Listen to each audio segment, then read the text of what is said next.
Seorang pemuda di Surabaya, Jawa Timur mendirikan kampung dolanan yang dilengkapi dengan seni mural dan aneka jenis permainan tradisional yang bertujuan untuk mengurangi pemakaian gadget bagi anak-anak serta untuk melestarikan permainan tradisional.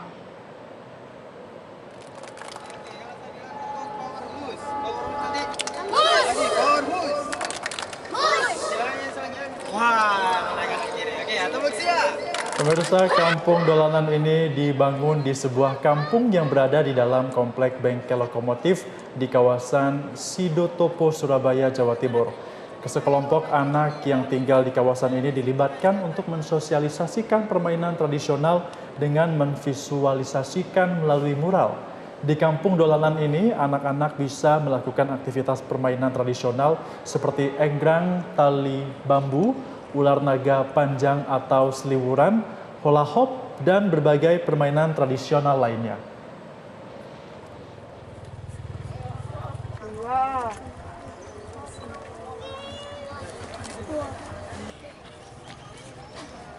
Wah, rasanya Gemma, kita sudah jarang sekali melihat anak-anak sekarang, khususnya di kota besar seperti Jakarta, memainkan permainan tradisional ya. Iya, dan diharapkan dengan adanya kampung dolanan ini, semoga permainan tradisional yang suka kita mainan dulu ya Febrian ya, tetap kekal sampai generasi ke depan. Kalau gitu langsung saja kita berbincang dengan penggagas dari kampung dolanan, ada Pak Mustafa. Selamat siang Pak Mustafa.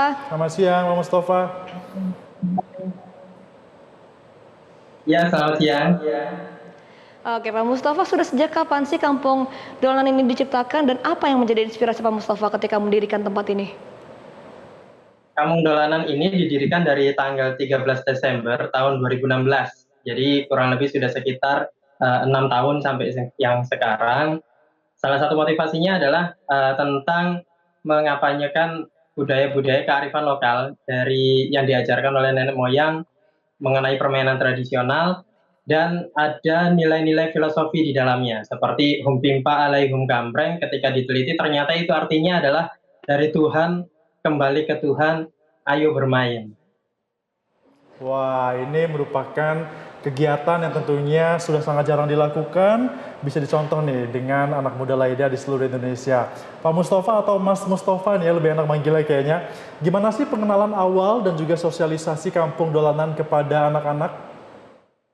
Jadi kalau tentang anak-anak itu, saat kita ngomong tentang anak-anak, mereka senang sekali dengan permainan sebetulnya. Jadi ketika mereka dikasih HP, ya senang dengan HP. Ketika mereka dikasih permainan tradisional, mereka senang dengan permainan tradisional. Ini terbukti dari semua roadshow yang kita lakukan dari tahun 2016 sampai sekarang, 98% itu mereka sangat senang dengan permainan tradisional. Terbukti dari beberapa kali yang kita lakukan. Waktu saya mencoba untuk mengeluarkan satu persatu gitu ya, permainan dari dalam tas, belum semuanya selesai saya keluarkan, ternyata anak-anak sudah langsung membawa permainan tradisional dan kemudian memainkan bersama anak-anak yang ada di sana.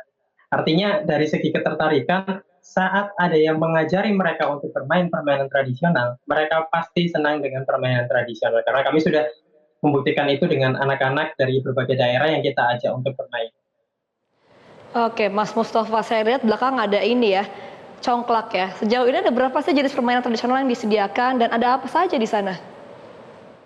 Jadi Kampung Dolanan kebetulan sudah bergabung juga dengan KPOT di tingkat pusat, yang di situ mereka juga setelah mengumpulkan sebanyak 2.600 jenis permainan tradisional yang tersebar dari Aceh sampai ke Papua. Jadi memang sangat banyak sekali. Saat ada orang yang memperdulikan terkait permainan tradisional, maka budaya-budaya luhur bangsa akan tetap lestari. Tapi kalau misalkan banyak orang yang meninggalkan ini, lama-kelamaan orang tidak mengenal tentang Indonesia, orang tidak mengenal istilah congklak, dakon, magaleceng, dan lain sebagainya, yang itu asalnya dari berbagai daerah yang ada di Indonesia. Ya, Mas Mustafa, kemudian ketika anak-anak ini diberikan permainan tradisional, bagaimana reaksi mereka pada saat memainkan permainan tersebut dan orang tuanya bagaimana tanggapannya melihat anak-anak mereka ini bermain di kampung dolanan?